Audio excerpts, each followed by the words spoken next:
Hello. Nance, we're live. Dun, dun, dun, dun. Welcome to Crypto Night in Canada. How's everybody doing tonight? Peachy. Good. Can you guys hear me okay?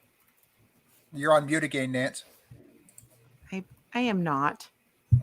Am I on sorry, mute? that's Ryan. What is she saying? Looks like she's talking, but there's no sound coming out. You guys are... Say a few syllables. Ha, ha, ha. Anyways, welcome everybody.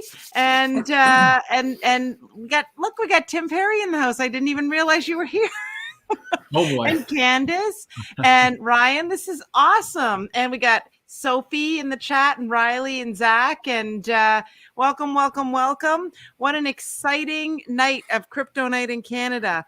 I am really happy to be here tonight and happy to talk about some current affairs going on in Canada right now. It's really quite exciting. We started talking about it a little bit on Ryan's show on Sunday night, and it's just picked up steam and gotten bigger and bigger. So we can jump into that. But before we do, let's see how everybody's doing tonight. Tim, how you doing, dude? I'm good. I was like, which Tim? Okay, well, he's good. What about the other Tim? Yeah, I'm solid. Candace? I'm doing fantastic. Just relaunched the brand to Mountain Finance, and that's all going well. And I've got my new nifty chalkboard. Yes, Cool. we can see that. Very cool. Well, I'm doing very average because we were kicking ass and taking names midday. That's why I was doing a mega stream today. And then the second doofus comes on and opens his mouth, the entire market collapses. So, like up and down, but 2.5 hours I was on live today. That's all I did today was that. But yeah, that was it. Yeah, no, it's kind of crazy. I just Bitcoiners always want us to talk about everything but Bitcoin. It's funny. I actually didn't know that the Bank of Canada said they were leaving rates unchanged today. I just I've been sort of in my head at work trying to manage through, I don't know, supply chain challenges. Apparently, every single manufacturer that manufactures cereal has decided they're all going on strike at the exact same time. So I have to call you out on that because according to the government, there is not supply chain issues. It's a employee issue. Yes. No, I swear to God. Yeah, that was. I was watching it today. Or some minister of something out in BC said it's not a supply chain issue. It's a hiring issue. The Bank of Canada and Jerome Powell reiterated something very similar today too. So yeah. Well, funny. Jerome was the friendly giant on the giraffe on the friendly giant, right? He ruined my day. Is all I know. So, okay, tell me what's going on with Nothing. the Bank of Canada. Literally nothing. Okay, because that's exactly what's going on.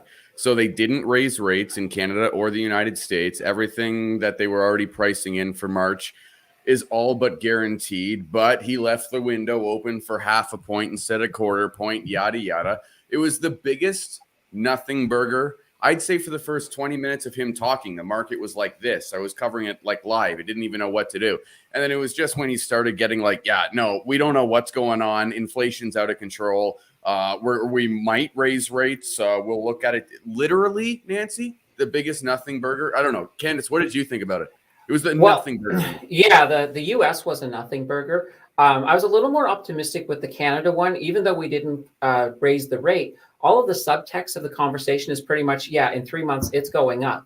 So at least they were being honest in Canada. They absolutely, they were being honest. They weren't blaming it on the illness. They were just saying, this is the way it is. 3 months, you're probably going to see a rate hike, and you are going to see one in 3 months. Yeah. And this is the nice thing about Canada is that they full blown were like, yeah, Omicron's not really an issue. It's supply chain, yada, yada. First 15 minutes of Jerome Powell, Omicron this, wages this, we have insane job growth, but nobody at work. I don't know. The whole thing didn't make any sense. Like literally the whole thing from Jerome Powell. So the market went like this. It just bobbed like a friggin' sewing machine and then went off a cliff. Everything that we had went down the tubes. It was crap. Like all the stocks and stuff dropped today. We were up like between, I mean, geez, like I would say the average was, at least on my watch list, between 3 and 7%, as going as high as like 13, 15%. By the end of the day, the highest you'd find was 5, maybe 3, and then the rest were down. And it was like he erased it was just the total opposite of what he did last time he spoke, unfortunately, but whatever. But on the bright side, if you have a mostly Canadian portfolio, it didn't fare as badly as the US ones did. Very true. Huh. Is the sentiment in the stock market when he's about to make an announcement, and I don't follow this and I really should, but as it was leading up to his announcement today, were stocks going up? Well, you could tell the second that... No, it's a simple question. Yes or no? Leading up to his announcement? Correct. Candace, leading up to his announcement, the stocks were at... It was the second he started speaking that the stocks went down. Like, look at No.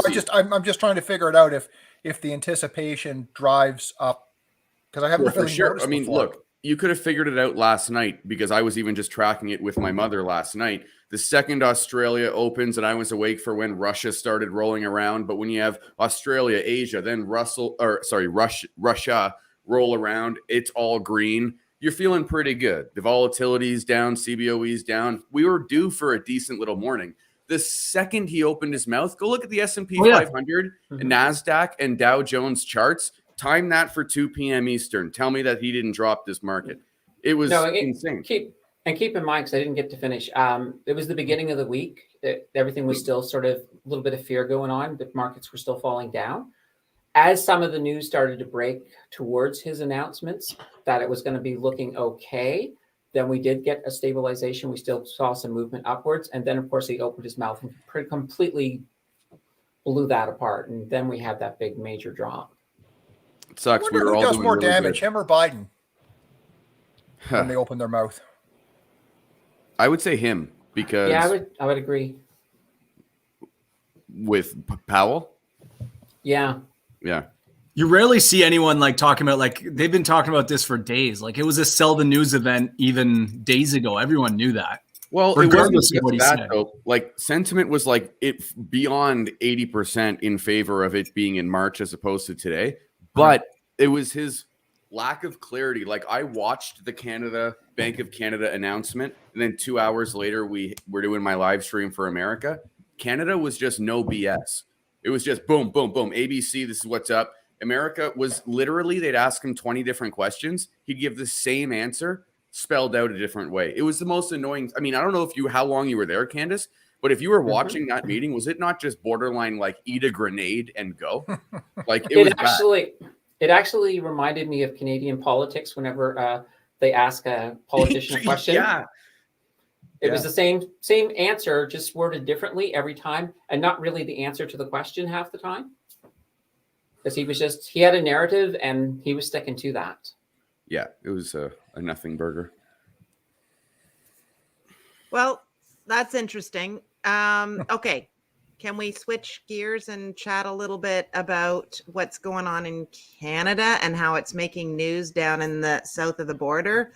The epic convoy to Ottawa.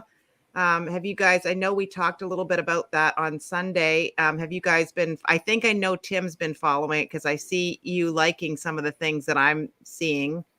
Tim Perry, not Tim Danter. Oh yeah, I'm commenting. I'm almost a 90% locked to go in my buddy's truck.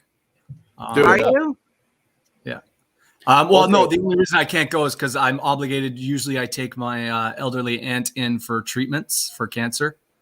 So as long as I can get her a different ride or something like that, because family means more to me than anything. So as long as I can get that, then I'm in. I'll be heading up to my buddy's. He lives in Erin, Ontario. I'll hop in his rig on the Friday, and then we're going to catch up because he doesn't get his truck till tomorrow, or else he would have been going tomorrow with the convoy. Then we're going to catch up with Kingston and go in. Yeah. So it's interesting. I think my son's going to try to go up to Vaughan Mills tomorrow, where they're rallying at the Vaughan Mills at the Bass Pro Shop. Sorry, who's going up to where? My son. Your my son? Oh, okay, our son. The son we share together. Who's George? He's going to go and he's going to take his drone. He's going to try to get some drone footage, because I've been noticing that they're asking for some drone footage So I suggested that maybe he could go and get some of those highlights. But I just read a new thing posted, I think 6 minutes ago, if this is correct. And again, I'm always skeptical whether or not what I'm telling you is correct or not. So I'm caveating it that I haven't had an opportunity to check if it is or not. There's also so many this way. According to the way that news works today, Nancy, it's absolutely correct for that news source, but every other news source is going to have a different story. So what does that news source say though? Well, this one isn't. I think it's a tweet, and it says it was posted about 6 minutes ago, I think. Total U.S. truckers going to Ottawa on January 29th that we know of so far. Others who can't cross are waiting at the border. So apparently there's about 15,000 truckers coming from California, over 10,000 from truckers from Michigan State, 5,000 from Ohio, 7,000 from Illinois, 10,000 from Texas, 5,000 from New York, 5,000 from Washington State, and 5,000 from Florida. And if they can't make it across the border, what it sounds like they're going to do is they're going to either surround the border or line the whole border going across Canada like this.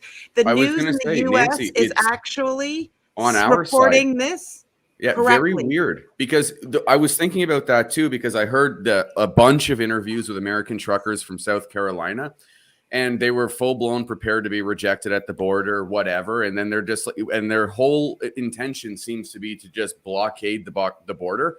And I'm just like, it's so weird when a patriot is so much so that almost not defined by flag, but purpose, because you even have Americans almost hurting themselves by blockading themselves off and their own trade access. Like it's the weirdest thing to see. Like Americans are almost self-sacrificing. It's the craziest thing. I know. And they don't have to do this at all. No. And the interesting thing is, so Len's got a point, and according to the elected officials, this convoy represents a small number of truckers and isn't reflective of the population as a whole. Well, it's interesting because even Trudeau, I watched a little thing where he posted today and basically stated that it was a small group of people that don't represent the minority of individuals. And I just don't buy that narrative anymore. I mean, it's just gaining. It's a small group of people that's going to create a line 200 kilometers long. That's a small group of people. Well, this is the thing. Ottawa police, if you go check Twitter, anyone can verify. Funny topic for Kryptonite in Canada, but anybody can go verify this. Ottawa police has already received threats. Okay. Now CTV posted this and they're like, your first instinct. Okay. Hold on. Your first instinct is, oh gosh, like there's always bad apples in a protest. That's your first instinct. Okay. Mm-hmm. But you get to the very bottom of a CTV article. This is OPS, Ottawa Police Service. Check it out. Okay. I read it from their Twitter. The threat was from counter protest, not one threat from trucker or the organization since. And it's like, that was so deep into the article that if you didn't read the article, you're going to assume truckers are threatening cops, when in fact it was a counter protest threatening police if they didn't shut down the streets. And it's like, you can have to read. They're forcing us. You don't even have to read. You can literally listen to their CB radios. They have all their CB radios on their main thing that you can listen to. They are coordinating with police. Like Kingston right now, like all the stuff, because I'm about to take this route. My buddy's got all the information.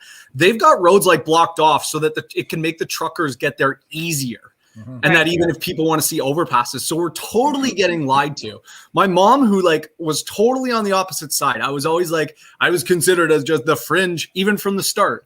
And now my mom and all her elderly little bridge club today were just going off how this shit needs to end. We need to learn to live with this. Other countries are going off the mandates, and that the truckers are the only one with balls enough to do this. So you're getting this total divisiveness now where it's like the media, you can literally see them lying through their teeth. And then you go on the convoy and all these posts on the convoy's Facebook page and stuff are like, we are not going to allow people to try to install violence, or instill violence there. And we're not going to deal with any plants that are going to try to do all that. That's another thing. They said the GoFundMe funds had been frozen, but from at least there's updates on that. The updates say that that's not true either. but here's the thing. I read the article that Len's referring to about GoFundMe had the funds frozen. Guess what?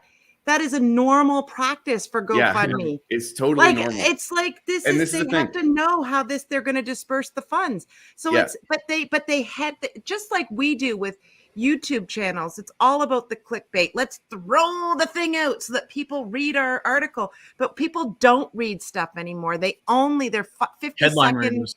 They're all headline readers. So if you read this, you think that the government's trying to control. And so what does that do when the media does that? It causes people to get into a frenzy when there is no need to get into a frenzy right now. If you watch some of the little video clips and some of the truckers being interviewed in their rigs, they are so astounded by the number of people. Do you know how many miles of people lined up in Winnipeg in frigid temperatures with their little children? With no town in sight. 30 miles of cars lined the road. They were waving flags, cheering them on every stop that they stop at. Citizens are coming out of their homes with bags of groceries and toiletries and gifts. This is unifying Canada in a strange way. And I think to your point with Tim, with what your mom's bridge club and stuff is saying, let's just stop the madness now. Yep. Just stop the madness. Let's get off the crazy train. The data points don't prove any of this is necessary anymore. Right. Anyways. No, I think one of the most iconic shots, and I hope I put it on my Twitter today. It's somewhere in Manitoba and it's at night and they're coming down. Obviously, see all the cars lined up on the sides and people are lighting off fireworks. Uh-huh. And I'm like, and I use that also because obviously today, I don't know if you saw the Parliament statement that that there's a warning to anyone, so much like myself, that has donated to this cause on the GoFundMe, maybe brought up on terrorism type things later on. Come on. Yeah, you got to see it from Parliament. I swear on my life. I'd have to bring it up. Yeah, Parliament Today is the Twitter. You can go to Parliament Today, and that they said that just a forewarning that if this was to go sideways, that people who donated to this maybe terrorism. So is this what terrorism looks like? As obviously all these trucks are coming down, fireworks going off, people waving their flags. Sorry guys, that's not terrorism. It's just insane how they take words now and throw it around in their favor. That's the thing I said on the truckers thing. I don't know if you saw Nancy did, but when Trudeau said, "Oh, these are fringe people," I'm like, if fringe people means wanting to see kids not wearing masks 24/7 and being mentally screwed up by the age of 6 and all this stuff, then I've got friends, sisters she's lost her gym. My other buddy has lost his restaurant. I'm sorry, but I'm not a fringe person, and neither are these people. These are hardworking Canadians and kids who deserve to get on with their lives and not keep going along with whatever is going on. The thing is, Tim, is that people like you and I have had the same viewpoint since even before this. I'm not taking gene therapy medication. Okay, COVID comes along. Now you want me to? No, obviously. Everyone else buys it. Then they realize it's bullshit. And it's now they're coming along again, realizing this is getting a little bit freaky, a little bit much. Businesses literally building themselves on our experiments. It's at a point for me where I can go deep on this all night long. I think Dan got a point here because we did. We have talked about this on your show for an extensive 2 hours. I think we've talked about this, and obviously I actually did come on this. I knew I was going to touch on this because I'm passionate about it, but Dan has a thing because crypto's getting kind of juicy right now, so we should pivot. Pivot. I mean, crypto. For sure. But part of why we talk about this stuff is because the narrative around this is there's inflation conversations this is going to cause inflation problems no tomorrow. And because we're going to have a supply chain shutdown, if this many truckers are going and doing what they're doing, regardless of your opinion about it, they aren't shipping goods anywhere. Does everybody understand, realize that? We need them to move product around the country. So that's number one. And the second part of it is part of why a lot of us love crypto so much is because we're sort of the narrative around tradition is changing to a lot of us, which is why we bring this sort of stuff up and all the rest of it. So, anyways. Joey, that was a good statement. There's two kind of people out there. People who understand that politics has its finger on every single scale. I can't remember, it was like Voltaire or whoever it was that said, if you don't have any interest in politics, that's fine, because politics has an interest in you, kind of deal. I can't remember. I butchered it. I know I did. So, but that's the thing. Like, everything's political in the end. Hell, even crypto is political. But Bitcoin. I would say Bitcoin. Oh, Bitcoin's extremely political. Did you see the whole IMF thing with? See the IMF warning El Salvador to like beg you, like, you guys should get off it, and they absolutely got ripped apart by the crypto community. So what happened there? Because I haven't been watching this week. I personally think that dip we saw the other day was actually Bitcoin getting priced in already on the FOMC today. So it obviously, just like Rye said, though, like, it was at 39K and then like the minute. But it was a spike up too, though. It was at like 38, 37. Yeah, and then like it spikes up to 39. So you knew they were going to drop it right after. Like, if I was a day trader or anything, I would have had a field day on that one, because I could have called that. But I'm a guy I'm basically a bag holder now, because anybody is that didn't sell in early November. But I'm still kind of optimistic for that. I know Genuine just said it, or was it Panda saying like alt run? Like, I'm clearly it's not where I want it to be quite yet, but even today, ETH was showing more strength. Actually, even currently right now, ETH is still showing more strength than Bitcoin, and ETH's dominance is also dropping. Bitcoin did have a bounce. Now, mind you, it was at resistance, but it's still coming back down. So it's like, that means that money's not even going into ETH, it's flowing into alts. So I still think we get some sort of alt run, but no financial advice. Maybe I'm just hopium, but on that, if that run comes, I'll be taking mad profits. That's for sure. I know about the price of Bitcoin is I love it, because I am making a fortune doing my DCA. There you go. Was that your coin? Was that your DCA challenge? Was Bitcoin? Anyone can pick anything they want, and they can stake whatever they want. My horse is Bitcoin, and I keep a chart day over day over day, and it's like, oh my god, when it takes a dip, it's like how many sats I get. It's like, oh my god, that means something. And it's well, I mean, Root the other day, I was crying about Root, basically, like, oh my god, the coin that I followed, because of that dip, Root went from $14 down back to $5. I had to get back in some position at least, because and it should actually tomorrow mainnet comes out. Because like, I'm hearing a lot of rumors that Coinbase is basically, because they got guys who work for Coinbase on the team on Root, right? So I think they're going to use Root. My guess is they use Root and obviously the Polygon system to move their money around for cheaper fees. I can't see why they wouldn't.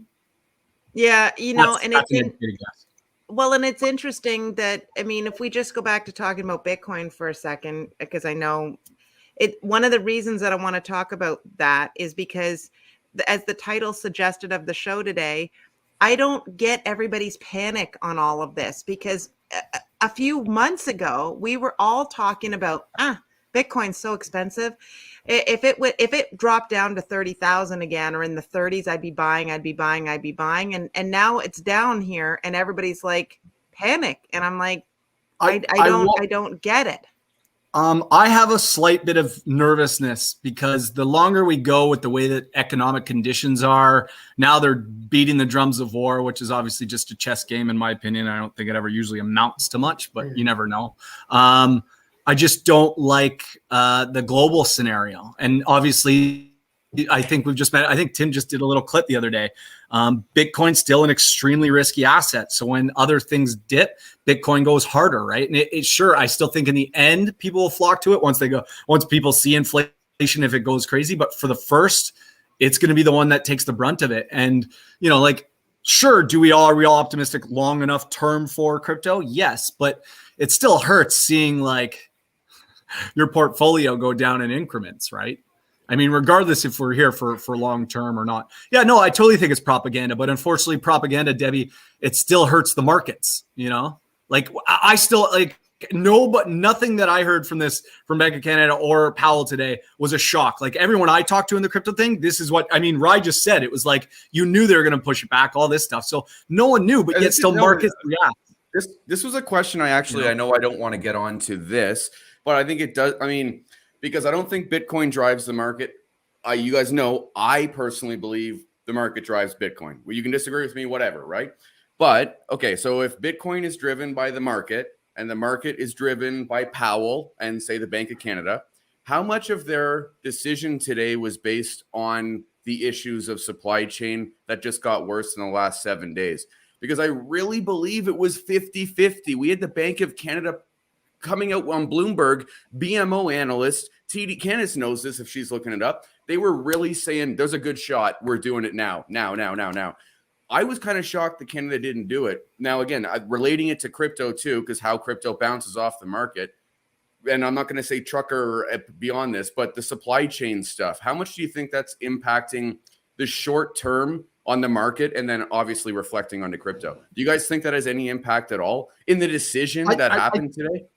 I don't know. Well, I want to go to the market because like obviously the other day, Bitcoin totally followed the stock market, but then it was funny in that intraday change the one day, the market, like the stocks and stuff followed Bitcoin on its bounce up. Like it was a little lagging. And obviously right now I'd be the first to admit, and I'm not happy about this because the reason I got into Bitcoin and crypto and all this is because of the whole decentralization to get away from this. And now it seems like right now we're coupled so tightly to it.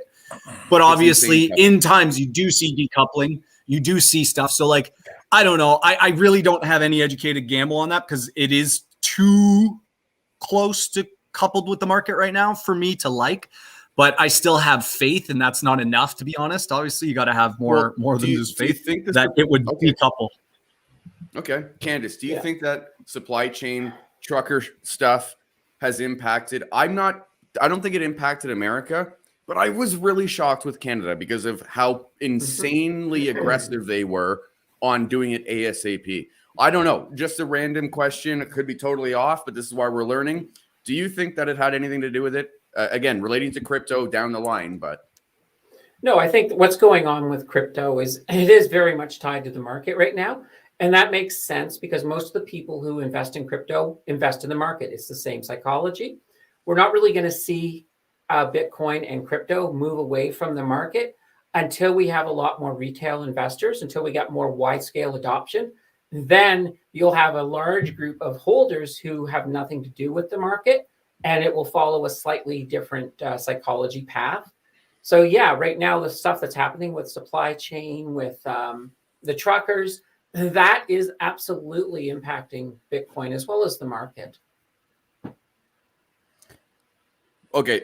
But no, for sure. No. But do you think it had any impact, not necessarily on America's decision, because I think that was baked, but with respect to Canada? And I could be off. Again, this is just a question. I'm not making an assumption. Do you think that had anything to do with it? I think that right now they were sort of looking at the volatility of just the people with the truckers and everything, and that could certainly have played a role in it. I don't know. Sure. Yeah, that's what. Yeah. I mean, I don't have a definitive answer. I can't say yes or no 100%, but logically, yeah, there's probably some impact when they were sort of deciding whether or not to pull it now, opposed to later. It just seemed Canada was so gung-ho, you know? Not that it would have impacted stocks or at all, really. I mean, we did okay today. But anyway, relating down the line for Bitcoin, because again, when my live stream started, Powell had not yet started. My live stream started when Powell started talking. We were above 39,000. The moment that son of a gun's mouth opened, we lost $3,000 in my live stream. It was instantaneous. And then the market did the exact same thing. I was just just curious though, because again, we've all been waiting 9 months for this big 2022 day where we're finally going to get a grip. And it was a nothing burger. And it pissed me off more than anything. I was in that group. I really wanted to see even a quarter of a point. I would have been happy. I mean. And it's not that like the selfish version of me for stocks and crypto really wanted them to do what they did, push it off. But it's like, get a grip. A quarter point minimum. I would have loved to have seen even a half point to just shake everything out for a minute. You know what I mean? Like that's maybe the psycho in me who's like wants to light the world on fire. But like a half a point would have been really fun to see. But even a quarter, I was really, really shocked And I'm not shocked. I was disappointed that it wasn't raised. That's all I'm going to say. Little cheeky. No, I agree 100%. Yeah. Let's shift gears a little bit. And Candace, do you want to do our little metaverse update? I can definitely do our little metaverse update. If you want to just bring up my screen. Momentito. Wrong one, dude. Nance, what are you doing? Nancy, You're pushing buttons. I'm pushing buttons. What are you pushing? Nance, either one of us is going to do it or you do it because I don't know what you've done. Well, you've buggered it now. I don't know what you've done. I don't know what you've done. Oh, my God. Oh, my God. Nancy's the metaverse. Show me your hands, Nancy. Show me your hands. Thank you. Joey and Len, do you guys have a video on you guys running a node? I'm curious. Sorry. Continue, Candace. Whoops. All right. Okay, everybody. Welcome to this week's Top 10 Metaverse. We'll start, of course, with the cryptocurrencies. This week, it wasn't so much who did the gaining. It's more or less who fell less. Because stocks were definitely red, and that had a huge impact. So we'll start off with our number 10 coin, our first of our new coins, which is Ufo Gaming. It is a play-to-earn two-coin system, UFA and UAP. The UFO is their governance coin. The UAP is the one that you earn in the game. They got virtual land auctions. They're also looking to take these land and allow you to put things on it. For example, like different real estate. You can be a landlord. You can rent. They're just looking at different types of infrastructure you can build on it to increase the amount that you're earning. They also have and this is kind of neat, they have this super galactic game, and it has within it a rating system. So the more you play, the higher your rating is, and that rating will translate into how much you're being paid. So if you play a lot, you're going to get slightly higher rewards than somebody who's just a casual player. So that's kind of cool. That was our first of our new. We actually have 4 new coins this week. So that was at number 10. Number 9, our second new coin, Mars 4. This is a virtual Mars whose terrain was designed with actual NASA data. You build land on it, and then you have to design a civilization on that land. You're earning passive income, so NFTs on the Mars. There's a maximum total of just under 100,000 plots. They're also going to be adding a VR experience as well, so you'll be able to use your like Oculus, for example, and experience this game. So it all sounds really, really cool. Number 8 is the Sandbox. They fell. Well, actually, they didn't fall. They were the same. And you'll notice like their ROI, negative 29.3. So you're going to see a lot of big negative numbers this week. Number 7, Wilder World. They were number 6 last week, so they fell 1 spot. But they were they were down a whopping 33.7%. Up at number 6 is our next new one, Sonoman Space. They were only down 5.6%. They're kind of interesting. They have a virtual open world. They have a big emphasis on social and mostly just on the whole social aspect of it. So they've got cross platforms. You can customize things pretty much. You've got a VR scriptable world. You also can put ads up on your land. And what's really interesting with these ads is they have a technology so that they can tell if somebody's looking at your ad, and that will then cause you to get paid. And if somebody actually purchases what's on the ad, you'll get paid even more. So this is kind of an interesting thing as we take more advertising into the metaverse. Then at number 5, this is another new one. It is the Avagachi. Now, this is an NFT game that's merged with a DeFi protocol, and it's based on the Tamagotchi from the 90s. If you remember all the kids running around with the Tamagotchi. So this works as a Tamagotchi-like game, but it uses blockchain, and it uses the Aave protocol. So you can basically buy, sell, upgrade your Gotchi while you're earning Ghost, which is their coin. And you can actually stake your Ghost within the game, and you'll earn interest as well. They also have a rarity farming where players are rewarded for the uniqueness of their Gotchi. So when you add things and make it more and more unique, you get a chance to win some money here through the farming, which is pretty darn cool. All right, number 4. Number 4 is Decentraland Mana. It's moved up from 7. It was actually down 23.4%, but the bar wasn't very high this week, as I've said before. Coming in at number 3 was Victoria VR. That's our super realistic one. They were down 29.3%. Now, number 2 is Engine, and they moved up from 4, even though they were down 29.1%. But like I said, the actual bar was pretty darn low. Now, number 1 is fantastically interesting. This is a coin that has been at number 1 many times, and it's Magic. Once again, they were actually up 20.3% over the week. Don't know how, but everybody else was in the red. So anybody who's been watching these over the last month and seen Magic at the top every so often and invested in them, they're probably very happy with themselves right now. So those are this week's top 10 coins. Let's move over to our stocks. So we got our top 7 stocks. Coming in at number 7, we've seen Apple before. They've moved up back again. They're still a solid stock. They're doing really well. They were down 8.95% this week.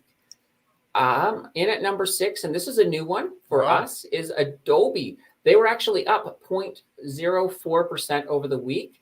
Now, the interesting thing about Adobe is they've got their creative tools, and they're looking at adding some next-gen tools to help power the next-gen internet. So they got things like Creative Cloud Canvas and Creative Cloud Spaces. These are basically shared areas where you and extra creators can all work together on the cloud. And they're looking at developing so that you can put Photoshop, for example, into it. They're also working on something called Adobe Aero. It's the most intuitive way to build, view, and share immersive AR experiences. So AR being augmented reality opposed to VR, but they're a step away from that. And according to Brent Thill, who's the Wall Street tech analyst, he's giving them a solid buy rating, and his opinion is that they're a top 4 stock pick for sure. So Adobe's looking very strong. You don't really hear a lot of people talking about or using Adobe anymore, not the way that it was like a few years ago. It's just shocking that they've made a comeback, but this is interesting. I used Adobe to make the words on that chalkboard.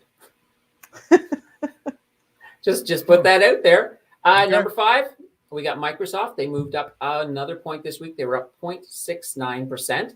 Microsoft, once again, after buying Blizzard, they're in a solid position to make an impact in the metaverse. All right, number 4, same spot as last week, was EA, so Electric Arts. They were down 3.64%. You're going to see there's not a lot of movement in our top 7 this week. In at number 3, they were 2 last week, is Qualcomm. They were up 0.50%. But anybody who's making chips that are powering things like the Oculus, especially their Snapdragon, they're going to be doing really well. And I think when we get a little bit higher towards the top, you'll understand why chips are pretty important. Number 2 is Intel. Guess what? Another chip manufacturer, down 1.83%. And our number 1 is a company that Ryan's been talking about occasionally on his stream. They're holed up there pretty well. They were down 3.49%, but they've actually been making a really interesting news today about not this particular company, but semiconductors in general. They've seen one of the bigger pullbacks on the tech side, unjustifiably so, given the demand level. So just sector-wise, it's worth looking into semiconductors. I'm not going to put my name behind any company, but sector-wise, it's worth looking into that because they've gone through a ridiculous sell-off. There's still an intense demand and only limited by supply chain and shutdowns. So it's worth looking into for sure. Candace nailed it when she had this one up 2 weeks ago. Nice. Yeah, absolutely. And these guys are doing well. So definitely a solid investment to look at. And that's it for this week's Metaverse Tops. Thank you so much. That's awesome, Candace. Love it. Love it, love it, love it. And leaving the metaverse for a moment. And welcome to the NFT. How's it going, Neil? I'm doing well. How's everyone else doing? Good. Yeah. So what's going on in the world of NFTs? I've been kind of busy since the last time we talked. I minted some more wizards before they sold out, so that's pretty sweet. I just had a couple influencers buy a few too and post about it, so that's pretty bullish on that side. And then I went ahead and minted some Origin NFTs with the Bison project or Project Bison. and got a few of those on Sunday. Also picked up a Dapper's Lab digital pack of cards on Friday on a beta drop. So I haven't even opened those yet. They're just sitting there. And pardon me. And then I migrated my my Omi tokens to the app last night, and it was the easiest thing I've ever done. Quick question. So because VV Omi is layer 2, Exchange Omi is layer 1. Exchange Omi, so you'll say layer 1, you can actually swap it for ETH and USDT and all this. Do you have to go back to layer 1 now that your Omi's on VV? Like, are you hooped and you've got to pay fees to swap tokens? Is that how they've screwed you? That's my thing with VV, is that they're a business model put in place to make money.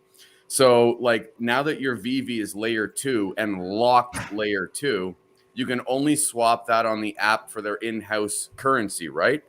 Or now I'm wondering, if you want to get it off, do you have to go through the token swap BS and pay your fees, right? So in the future, it's supposed to be easier, but there will be some fees involved. But by moving them onto the app, I can stake, and this is a long-term hold for me. I've got a nice little sack and or bag, whatever you want to call it, and I'm going to stake it and get as much as I can for it. It's also going to have some utility that if I'm staking my my Omi, I can get access to certain drops at get easier access to some drops.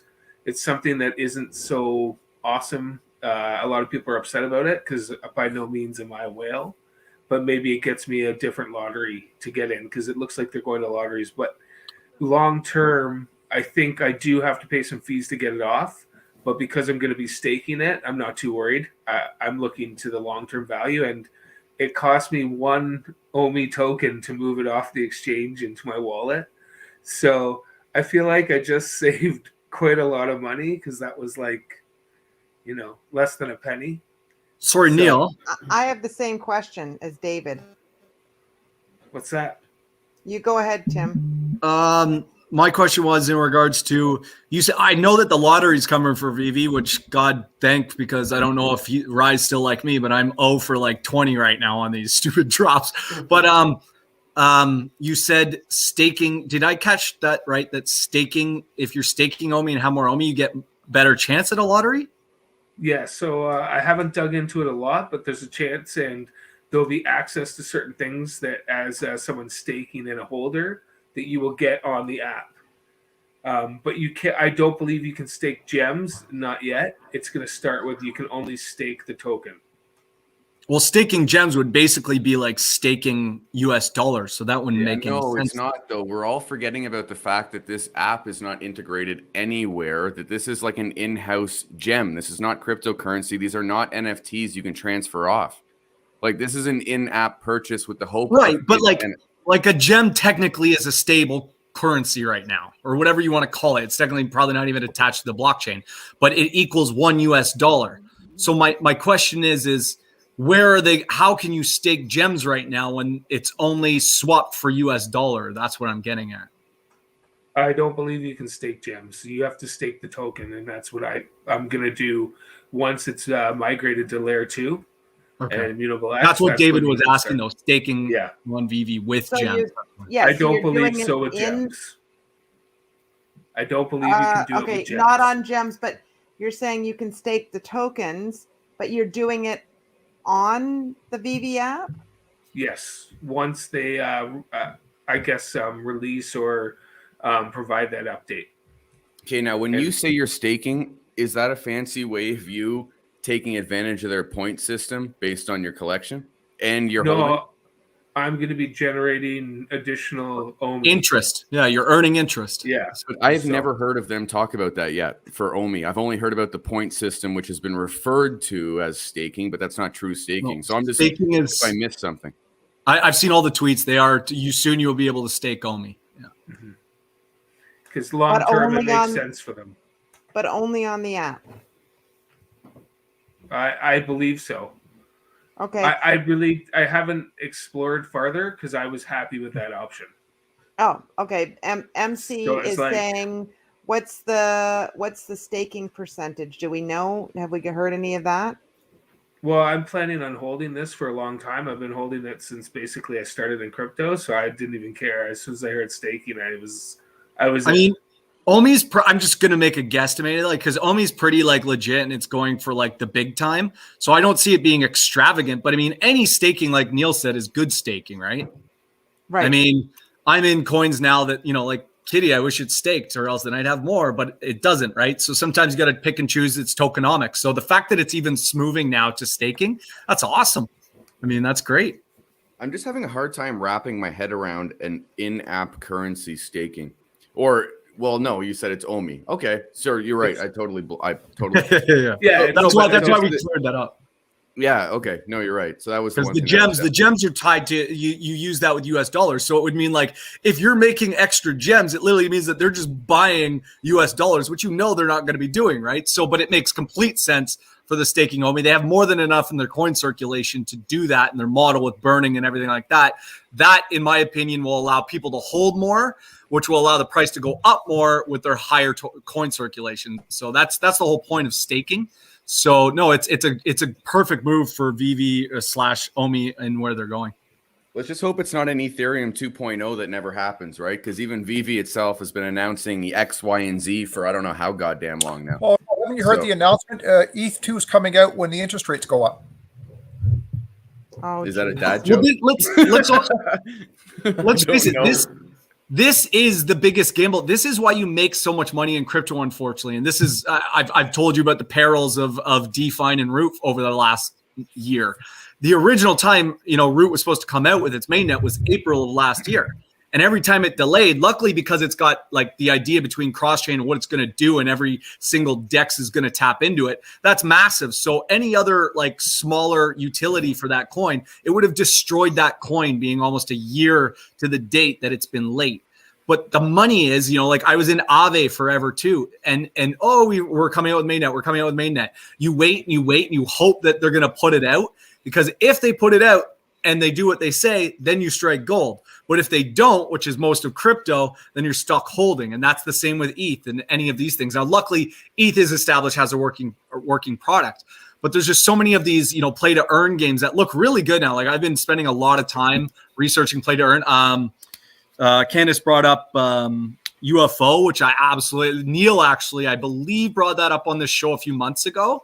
UFO looks like a badass game that's coming out soon too. You've got Weapon, you've got all these games, and you've got to kind of wrap your head around, like, most of these games are either A, going to fail, B, never going to come out, C, have a lot of bugs. So then you have to research the team. But like, that's the big gamble with crypto, and why I think there's so much money to be made if you pick the right spots and get in early. But you have to get in early, and you are in. I'm not in Omi anymore, but I'm still a huge supporter of it. I want you guys all to go big on it. And that's why Omi still, is in beta, like Neil said. I didn't even know that it was still in beta. That alone says, holy shit, like wait till they push it, And I still stand firm that, Pokemon's nothing more than just like a well-educated guess away. So it's just like, yeah, I mean, it's a safe bet to 10 cents for sure. Yeah. So Mark Save is saying, will you need to match your gems with your Omi token? Have they said anything like that? Why would you have to match your gem? They're totally different products. Yeah. I don't believe so. If you're staking, you're going to be staking the token. You're not. Like Nancy, a gem is literally nothing to do with crypto or investing. It's in-app currency. It is literally you buy a gem with your credit card. Yeah, it would be a horrible idea. Like, put it this way, educated guess, just logicality says there's no way in hell that that's going to happen. Okay. Ever. They would cripple themselves. Yeah, that it would be the dumbest move ever. Yeah. And I'm not even that, like I know crypto, but I don't know it, but that sounds insane to me. If they want to kill VV, that's what they'll do. Instantly. But like Tim was saying, the biggest shift I've had probably in the last 2 months is I'm really pushing to accumulate as much as I can because of how early we are. But I'm also really pushing to find these new projects. So this Project Bison, they've got a herd share, and you're going to get a quarterly payout and so on, as well as long as things go well.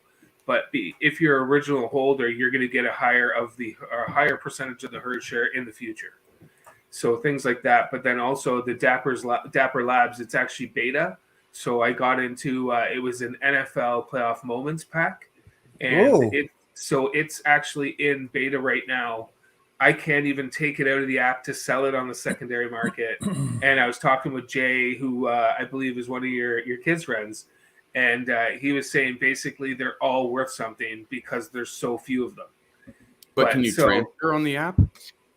Not yet, because the Dapper Labs for the NFL is in beta. So which makes it all much more valuable. Yeah. So as there's less of them, but it was quite interesting because the drop was, it told me when the drop was, I had to go in and sign up. And then it gave me a timer of where I randomly came in because you go into the lobby after you sign up. And I waited almost 90 minutes to be able to do the drop. And I put in an email and it emailed me to let me know, but I kept going in. And as soon as the 90 minutes hit, or whatever my timer was, I had 20 minutes to complete my transaction. So that was something that I think is very different from VV. And it was the first time I'd done that kind of drop. And I think that's what they do with Top Shots. But it's just interesting to try and get in here. But I just haven't opened the pack. I don't know why, but don't open it.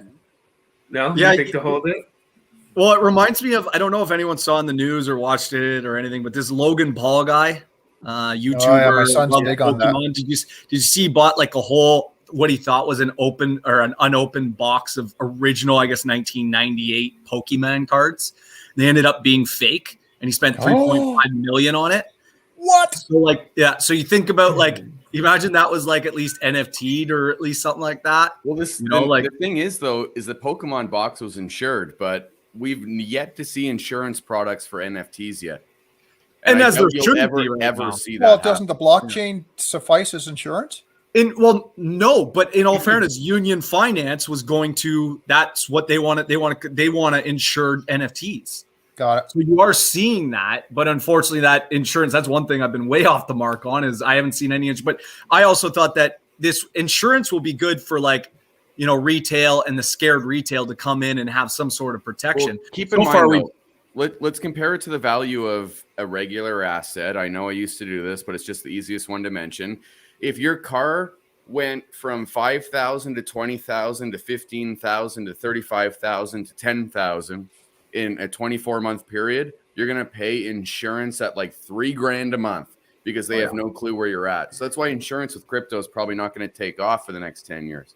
No, and I see that now. And don't get me wrong, like the one thing I was high, at least on Union, was they weren't just insurance. They were going to do a DeFi protocol with less collateralization, which I actually thought was awesome. But then they split that into two coins. And obviously I did say on the show I know I've been told before, like, oh, I'm still holding Union because of you kind of thing. And I was like, well, I did say on the show that I was not happy with what they had done and that I had sold. But I've definitely noticed that, it's nothing but degenerates running the market still. So we're still stuck, and I've pivoted, right? I mean, meme coins, even now you see like Candace says, like I follow Metaverse coins a lot right now, and they react so much. They do go down though also far more violently, but they sure react back up pretty good. And I still think that, this altcoin run, if we get it, it's going to be mostly the Metaverse taking the big gains. Yep, I would definitely agree with that. Yeah. No, but then it's sort of like, do you start switching positions from what we've been holding on to? Yeah, this is the thing. Like we've been sitting holding. In all fairness, Tim, Nancy, you and Tim are with me. You guys have gone degen with me, and you allow me to take the blunt of your trust me, you guys are fine. Okay. You are in the Metaverse. Okay, good. Because I'm like, you just can imagine. Like, I get excited about all these things, and I go, Tim, I want to put a little bit of money into that. Tim, I want to put a little bit of money into that. The one thing about and don't get me wrong, there are some stronger ones like Mana. Like I got a pleasant surprise actually. Neil knows my buddy, our guy from high school, Doyle. I got him into 2017, and I went to visit him the other day. And I'm sitting with him, and he's like, oh, I got in on one that you recommended me. And I'm like, oh, God, what did I get you? And sure enough, it was my first 10X, which was Mana. And now he's worth he bought it at 3 cents. So he's just he's going crazy. He didn't put a lot in. Kidding. But I mean, Mana's not going anywhere. Sandbox isn't going anywhere. But those games, and don't get me wrong, they're still going to make strong games. But these play to earns, if you get the right one, which obviously we know which one I support on that one. But UFO, even I've been watching. Weapon, I've slowly started getting in because I like the idea with play to earn. And I'm not a gamer guy. So if any gamers out there on the panel, check me right now if I'm wrong. I'm just going from a total, like, if I would play a game. But I really like the idea of, like, all of us, like all 6 of us right now, being able to race on Kitty Kart against each other, right? With like crypto and NFTs on the line. Or with weapon, you all pick your like different weapons and you go around looking, trying to kill each other, and they look like cartoonies. It's not super real. No, it's very like, Mario kills things too. Very virtual. Yeah. No, yeah, it's not. Listen. I played. If it's virtual, it's gonna hurt. I played once. I went with some girlfriends, a whole bunch of sort of middle-aged women. We decided to go play laser tag on a Monday night where there was no kids there. It was just us adults.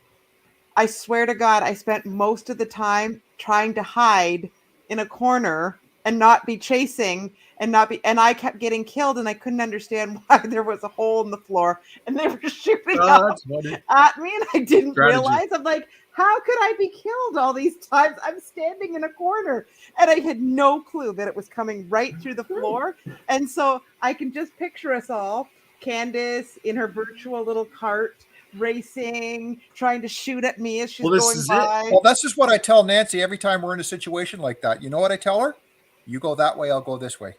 Yeah, he has not got my back in a scary situation. In fact, he pushes me into the danger on several occasions. Like I'm going to save him. Well, yeah, Jill said like Mario Kart. Yeah, this kitty game is exactly like Mario Kart. And I don't know if anyone's seen the latest footage because their beta is coming out in the next 2 weeks for the first. They're going to reveal racetrack by racetrack. But now their plan too is to, to get off the tax that they pay for, that you pay to buy into Kitty or sell out of Kitty. They want to eventually wean off of that, and they'll get most of their funds from taking, if any big company or anything wants to put advertising, they'll put it on like billboards on the racetracks. Or they've even said that they'll have racetracks, one level, one racetrack designed, like say Meta or Facebook wanted to do a whole racetrack to themselves. So they're looking at different ways to make money. But what I love the most that I think is going to attract a lot of people for Play to Earn is they've gotten a lot of NFT characters like the Bored Ape Yacht Club, which is massive right now. I mean, Paris Hilton was just on Jimmy Fallon, and she actually like did an Oprah Winfrey like NFT for you to all the crowd, and she even put up her Bored Ape yacht on the thing. So it's getting a lot of eyes on it. So it's like, okay, I like the fact that Kitty, which is obscure still, is partnered up or, partnered, but they bought their NFTs and have some sort of thing going with them. So that should hopefully start bringing eyes to them too. Right. Yeah. So that's where it's strategic. But Weapon, I mean, Weapon should be coming out soon too. And they're these funny little cartoon dudes going around, and we can all run around and hide behind buildings and try to shoot each other. So Kitty's also now doing that too. So I think anytime you can unite 4 or 5 people to do it, Zed Run, I do like that you get to race against each other. But the one thing is Oracle's here.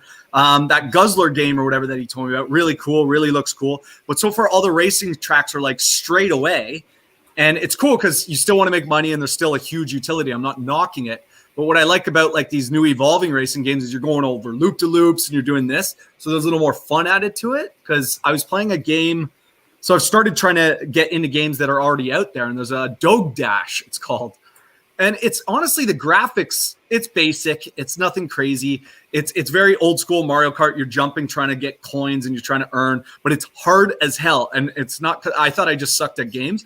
I've looked at YouTube. It's hard as hell to get to level 10 to make really good coins. And that coin's going like crazy right now. Like it was up 50% the other day just because it's like a play it to earn game that's already out there. So like what happens when we get like a weapon and a kitty that is far more advanced and you can do far more various things? Well, I know for one thing, if I'm driving in a car and kitty and shooting at the same time, I'm going to have a big crash. It will be a catastrophe. Nice. The police will and pull you Tim will over. She probably. was sitting on that. You know what's I classic? know. Candace was sitting on that for at least 3 to 5 minutes. Too. Oh, I know the That is feeling. true. I know the feeling. I just have had the to same then brand wait of for. Kool-Aid. Yeah. Tim, please shut up. Please shut up. I got this great joke. And the worst thing is, when I was sitting on it, I was like, okay, the time's passed. I can't use it. But then Tim P brought it all the way back to the beginning and set me up perfectly. I'm like, okay, this Well, is you know it. what I'm wondering taking it. now is every time we're talking and you're just silent, it's just new jokes every 30 seconds. You're just waiting for the opening to drop your brand new joke. She's got a new YouTube channel. It's all improv. Yeah. In all fairness, that when you come up with them, it's 10 times funnier. Like It's called when it improv. starts as a joke that you've heard, you're like, Yeah. Although Candace, Improv is good. Candace, what's up, dog? You lost that one, I will say. Yeah, you know, But you know just- what? Here's the thing about that crazy stream last night. That was Some Panda. a cold started to come on to me, and it was like I was having trouble even talking, and I wanted to cough every second. And I was just like, okay, I'm so glad this is only a half an hour. So true. Jason Spooner cracks me up. In 2 weeks, it'll be 1 year since I first bought into crypto. I was up as much as 80%, and now I'm broke even. Welcome to crypto. Well, even think about NASDAQ, for instance. It was just not even a week ago, that all of the previous 52-week gains were erased. So it's all across. It's all across. This is just a serious shakeout. It is what it is. Terrorists are gone. So be it. But Yep. it's a shakeout. No, you're totally right. Want to know what's really funny is up until Ken posted in the thing. You know, see, I that's the was kind of like, thing I just was shut up sitting about, you know? thinking something was wrong tonight. Here's me. I'm a tiny bit distracted. I got a bunch of stuff going on at work, and I got my folks are still texting me from work right now. So I'm kind of distracted. We're talking along, and then all of a sudden I see Ken in the chat start talking. I would like realize, wait a minute, Ken's not here tonight. So And you wonder why you get shot. I'm half paying attention. Oh, nobody dear puts God. the oracle in a corner. Exactly. Exactly. I don't even know where he In is a round tonight. room. That's right. He's just Right. the guy that's on YouTube Oh, all here the it comes. time. Wait for it, Candace. Go ahead. It's not a joke. I was just going to say he's probably sitting in a dark room with his crystal ball, figuring out the next coin right now. No, he's That's probably dinner. preparing a friggin' closing live stream or whatever they call it. He's going to be preparing for the stream that comes on He's after setting up for this the after stream. party. Oh, yes, that's right. He's having dinner. Yeah. Getting He's his eating protein. dinner, getting up his energy for the after stream, because that's just how it goes now with Ken. And we all know that the after show is just that much more entertaining. Oh, I know. It's now at the point that we have to end our own personal after shows quickly because everybody wants to go over to Ken's. That's right. Quick, everybody talk quickly. We're all going over to Ken's channel now. I'm a little miffed at this announcement that I just got, and I don't know What's if the anyone else is. announcement? Well, it's just on Twitter, and it came up on Facebook under Crypto Canada that now RBC is apparently running their own BTC node, and they are now going to not allow their cardholders to use it to purchase crypto. What? Really? Say that again? Didn't you get This it is the the first beginning. time? No.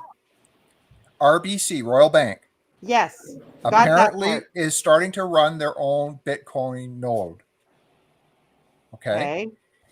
In addition, they are now allegedly not going to allow their cardholders to use their visas to purchase cryptocurrency. It's because they're going to make you buy it through them, and they're going to control the spread. Okay, And they're that's gonna why eliminate I'm waiting for my companies like ShakePay. That's why I'm waiting for my Yeah. ShakePay card. Why? Exactly that ShakePay's kind of crap. Dude, ShakePay's only okay. Hold on, I'll go away in a second. Okay, ShakePay has only just received Series A funding. Okay, they're nothing. They are nothing. ShakePay will be the platform that's going to be absorbed by a bank. ShakePay, you think ShakePay is going to be around forever? Seriously, they're too good of a product not to be bought. You know what I mean? ShakePay is going to be absorbed. It's only a matter of time before our glorious 4% and our ShakePay sats are too good to be true, and that becomes a reality. But the banks are already starting with this CBDC stuff in America, in Canada. They're starting by This is the first step, okay? That Bitcoin node is step 1. Step 50, you cannot buy anything outside of their bank when it comes to cryptocurrency, because how are you going to get your money there? You know what I mean? This is freaks me out a little bit, actually. Yeah, no, Jill's completely right, saying that that's why they're going to get into Bitcoin so that they can cipher a lot more of it for themselves. Yeah, they're going to control the spread. And it's like ShakePay, they think they're making bank right now. They're receiving Series A funding. Why did it take them 4 years to receive Series A? And that's a good question. That's what Pomp was saying today, is that the banks, he is a strong believer that the institutional investors are playing a large role in the downturn in the price of BTC, because it's a high risk asset. They're getting it off because they need to take their profits from it, and all it does is leave the Bitcoin community and the retailers in there. Well, this is what I keep saying though. Like this is why I'm so angry with even myself, because obviously we know why we all wanted to get into Bitcoin, but it feels like we're already in the hands of the same thing we tried to escape. And that's why the sooner Bitcoin dominance comes down, the more that the crypto market will flourish as a whole. You know, I mean, 10,000 wallets now own 30% of Bitcoin. That's insane. It's just like fiat. You know, exactly. It has turned into that. And that is why I have that panic now that I was alluding to earlier, because I don't like that I'm back in the same position that I left before. If I'm just being honest with myself, I just feel like I've been taken again, but I still feel like crypto as a whole is the right way. But it almost has to be like, now we got to have a revolution of the alts. And I still respect Bitcoin, but it has to come down drastically so it does not run the rest of the, whether or not Rye is, and I agree with him back and forth on the decoupling part, but between bots, algos, everything else running that now, it's so easy to directly affect the price of 12,000 other coins just by dictating Bitcoin's price. Or if you want to go with Rye's thing, even just affecting stocks, because, there is a fair point. Jill had brought it up earlier that so much institutions now are in on Bitcoin that no wonder why it's coupled so close to the market, which is a valid point. We do have to think about this. Okay. There's actually very little institutions involved with Bitcoin, like very little in the grand scheme. Do you really think that? I don't see. Okay, are we talking institutions or whales? I'm talking institutions, whales. I'm kind of lumping them into the same thing, but I think there's big names behind big corporations that are behind Bitcoin. They're just not telling you yet. That's what they did with the .com. I agree with you 100%. I feel ripped off. Like I was excited.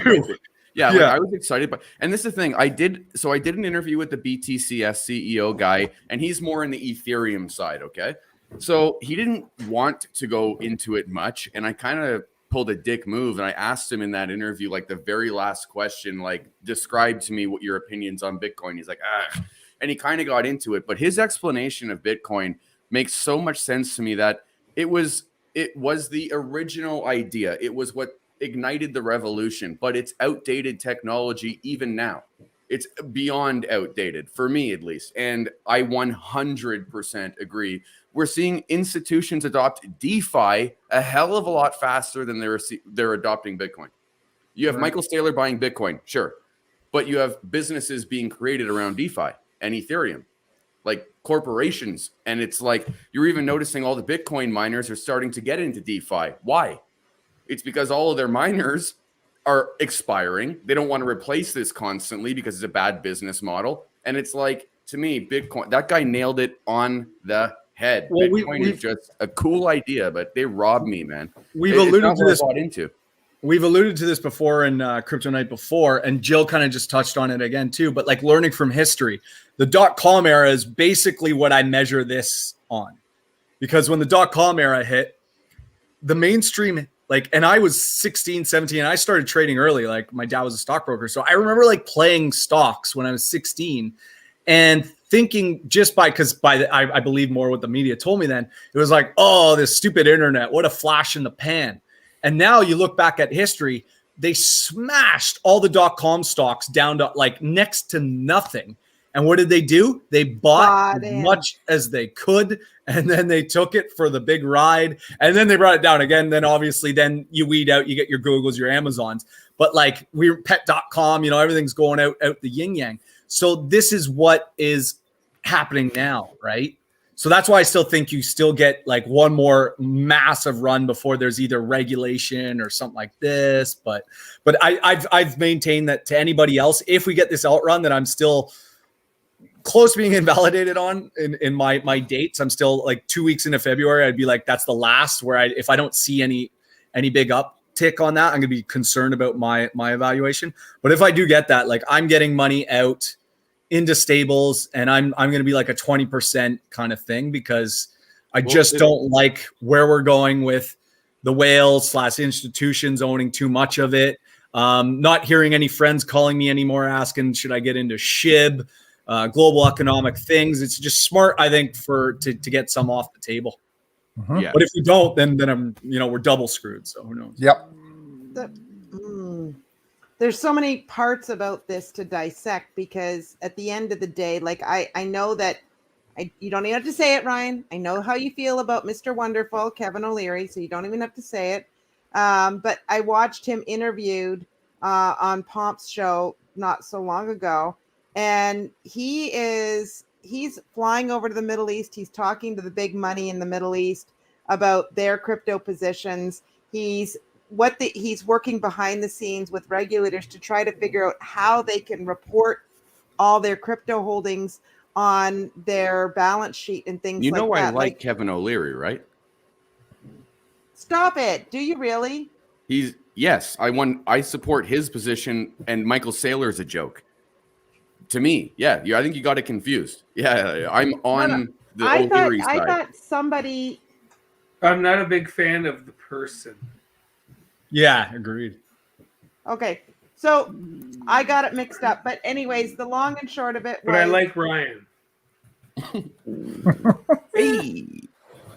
But the long and short of it is I watch him because what I'm trying to understand is, where is he going with his investment strategy here? And he just bought BitBuy. That's the one he bought, right? The Canadian exchange BitBuy. Mm-hmm. And he's adding it to his WonderFi holdings and all that sort of stuff. And for me, he makes a lot of sense, because once they solve for all of this stuff, because he said the crypto projects are super interesting, and what they're solving for is innovation at its finest. And if he's saying that, and he's going all over the world to where the big money is, and he's having conversations with investment firms and this and that, and they're trying to figure out how to do all this, I still think that there's a lot of room for growth. It may not go like this, the way we saw it. It's going to go. Oh, I agree with you. It's going to be weeding out a lot of garbage, because this is the thing. We're all wondering, when's the spot ETF going to come out? Let's all zoom out here, okay?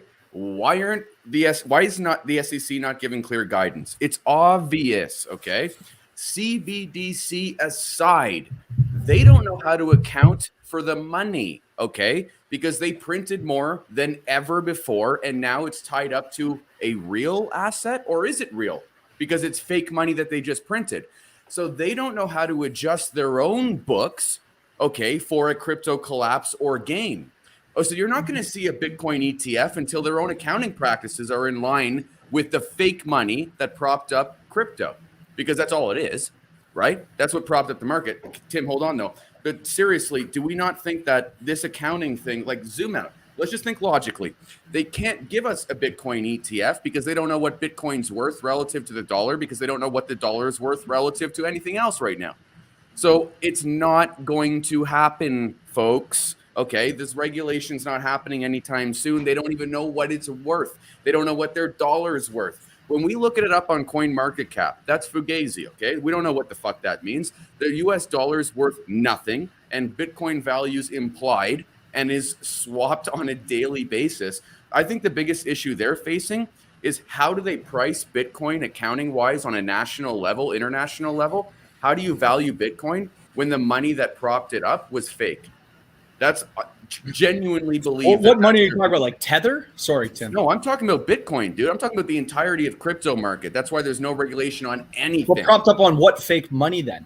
All of the printing that they've done, the 40% more than all time in the last 2 years. Oh, you're talking about the US dollar. Yeah, that's what I mean. Like is that this a dollar used to be a dollar, but is it a dollar now? No. We're debating it, but the SEC knows it's not so. So when Bitcoin's valued at such on propped up bullshit, they're probably confused at how to actually maybe account for a crash, a correction, or an upswing. And that makes total sense to me, which is why I don't even know how you would figure that out without a serious stabilization, which would mean remove almost all of the retail traders, meaning everyone's got to die. And then that makes me think that Bitcoin's got to go to like 10, 15, 20 grand before they even have an ability to figure it out, because there's too much. All of this money was created out of nowhere. Look at VV. Okay, floor prices have risen, right? Now you would say that's because of deposits, right? And it is. It is because of deposits, but you can't get the money out. So we've got to think about everything in the same light, right? Like, this is fake money propping up an established market to an insane amount, and it's going to come back. This fake money, look, if you don't value fiat now, then you should not value Bitcoin or anything in crypto right now, because it was all propped up by fake money. Yeah, I mean, obviously, if you're going to say it's all fake, I've always said it's all a Ponzi. But obviously, I would call Bitcoin less of a Ponzi than the American or even Canadian dollar or anything like that. Oh, I wouldn't, man. No way. I think Bitcoin's one of the biggest Ponzis out there right now. And that's your opinion, but that's where I would definitely disagree with you, because at least with Bitcoin, the one thing with Bitcoin is you can't print more Bitcoin. Except unless you issue a bond. I could give you that, but then I don't. ETFs like owning fake. All I'm saying is it only starts with step one, and then you're on the road, right? Yeah, I don't know. I think leave your house.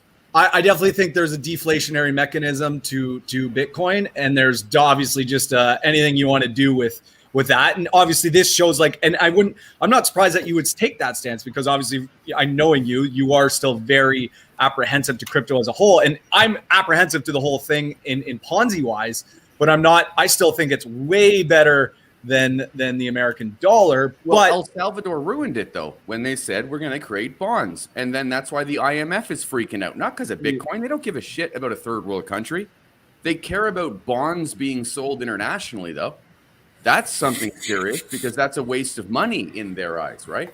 So there is no longer 21 million Bitcoin. There's as much Bitcoin as there are buyers from now on. The second you establish a bond and then a way to trade that bond with a derivative, and then whatever is created off of that derivative, that's the housing market of 2008. We literally just replicated everything that we left and created Bitcoin for. We just turned that into Bitcoin. Sarai's saying two things. I don't want regulation with this. The whole reason I got into crypto was to get away from all that stuff. So I really could care less if regulation comes. Soraya, I don't mean that it's a Ponzi in the math, and that's why I agree with you and I disagree with Ryan. They can do all the bonds, they can do all that they want, but if you don't actually own the Bitcoin and you don't actually have the keys, not your coin, I think that'll apply to bonds, and there'll be a big shakeout from that. But that's where I agree. But the Ponzi, I mean, is now too many people, too little wallets own too much Bitcoin, so they drive the price. Look, Soroya has been here with me for a long time on my channel, Danter's channel. Everyone, describe what you just did again, okay? A pyramid. This is easy, okay? All of the wallets at the top, so very few control all the power. The only reason this becomes the ultimate pyramid is the bond structure. That's what destroys. I know. I just disagree, though. I disagree. I think the whole point of crypto is the whole not your keys, not your coins. I think you can make bonds and stuff, but if you don't actually own the physical coin and have the keys to it, then it wouldn't even matter anyways. That's why okay. Well, look at then all the people who own paper gold versus physical gold. It's more cumbersome now to own physical gold than paper gold. So I'm going to take away from that argument completely, because now bonds will be more encouraged because it doesn't cost money to hold. Yeah. Right. So the expense level is less on a bond. You have to have a cold wallet. You have to have security and storage depending on your level and your holdings, right? This whole thing is going to collapse in the most epic way possible because Bitcoin mimicked fiat. I'm definitely not. I've already said my totally long term for that. And I've already said that the market and the way it is, that it's most likely. So that I agree with you on. But even with gold, man, in the long run, I mean, sure, paper gold, everything that you just said does make a lot of sense. But in the end, if shit hits the fan and you had to like go and pay your silver, do you think your paper silver is gonna get you any, or paper gold is gonna get you anywhere than if shit hits the fan, bro? I'm not worried about my paper silver or my real silver, okay? Because if it comes to a point where, like, and this is the thing, I'd rather have a gold bar than a USB stick if shit hits the fan. 100%. That's why I just asked you that, though. I wasn't talking about crypto. That's what I mean. It's like that's where I'm at that point where, like, again, Soraya's comment, very smart. The only reason I say it's like a Ponzi is because now establishing the bond system and derivatives that will follow, you've established that lower layer now that expands beyond the 21 million circulation. So the 21 million means nothing now, right? Because I can buy a Bitcoin and sell it 50 different times to 30 different banks at different leverage levels, and there's 50 different Bitcoin traveling, and people own it. Right? That's literally how the entire system works, and they're trying to set it up like that. It pisses me off. The only reason I say that, I know people disagree with me, is just because I feel ripped off in the whole idea. This is why I'm still a skeptic. I mean, I feel ripped off in obviously a totally different sense. I'm just still trying to work out like how that affects the actual physical coin. Okay. So what's I'm not as in depth as you though, so. No. But okay, so I'm not in depth on crypto. What I do know, though, is you know bonds way more than I do. Though. Yeah. Like, so what's your question, though, on – so bonds are – so if there's 21 million Bitcoin, right? And then we create the bonds around it. So, for instance, if I hold a million Bitcoin, okay, I can sell $2 million or I can sell 2 million Bitcoin worth of bonds, okay? I can. You can leverage it just based on your own system's banking rules, right? Which is what El Salvador is doing. More than they hold, they're going to leverage, okay? And then you have third world or second world, first world, buying those bonds, creating derivatives, right? And selling those derivatives to funds on the market, accessible. So everybody owns a little piece of like, Bitcoin. because, okay, so I'm just like, because this, I'm super confused on like, if I want to sell my Bitcoin, so let's say I own 1 million Bitcoin and I want to sell it, you're saying I could sell that Bitcoin. And it's it doesn't apply to you. It only applies to governments. That's why this is screwed up now, right? You don't create a bond with your Bitcoin. You stake your Bitcoin at best. You don't create a bond and leverage it 3, 4, 5 to 1, and then have derivatives that are funding your country.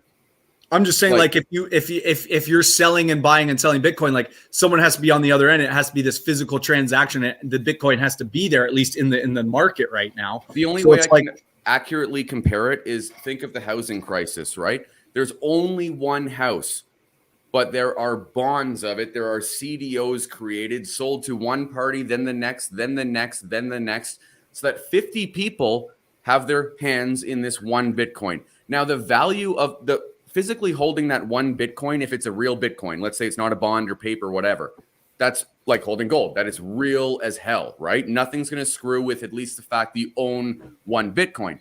It's just that now you can continually print contracts for the same Bitcoin. So there may only be 21 million Bitcoin, but there may be 1 billion Bitcoin worth of contracts through secondary all the way to 75th party in contracts, right? Nancy's shaking her head. Look at the housing market work. It's the exact same thing that El Salvador is doing. But it doesn't work by math. Like where's the math on houses? Like how, like you can't track it as easy as like the cryptography of how do you Bitcoin. Figure housing was the most stable market ever? I mean, like you can follow the distributed ledger and know where all the Bitcoins are, who owns them. Like that's why they want private contracts. Cause like you can see all these about leverage, dude. That's the Bitcoin itself exists. That will always be the Bitcoin. That's always as like worth its weight in gold. The point is, it's the contract sold on behalf of that account. It's staking on crack. It's that we can't stake like a government can stake. If we it's like naked shorting on them. So they'll 50 times their holdings, sell it. Okay, especially if their government is on an upswing and their economy is on an upswing, sell a bond. Sell a bond. Why? I mean, government in Canada does that. That's what tapering is. This is what. Well, I mean, they've done it with wars and manipulated. They always use bonds. This is literally what's driving the market. So Bitcoin's just going to become a paper asset where the people who hold it, sweet, lucky you, but they're never going to sell it. I don't know. It just, for me, it's like using bonds to manipulate things that you can't count and track make a lot more sense than using bonds on something that like you can follow by the math. Like, I don't know. I'll look into it more. Like, obviously, I'm listening to you, and I know you're a bright guy. So I'm definitely I get what you're saying in that it would limit their ability to overprice their asset, okay, or their asset class, but it doesn't prevent them at all from creating these new friggin' assets. Why wouldn't I create a fund of a fund of a fund of a fund of a fund of a fund? That's what they do. I get that. Yeah, I'm just trying to see how it can totally, manipulate the price of Bitcoin. Oh, it won't. But if Bitcoin ever comes down, like, hold that's on. What I'm like. No, Nancy. No, what you're not getting is it's not going to influence the price on the way up.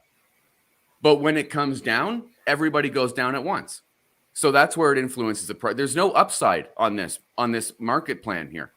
Like, I'm not kidding. There is no upside on this. Has been done with asset classes that we value more than Bitcoin right now. This has been done time and time again.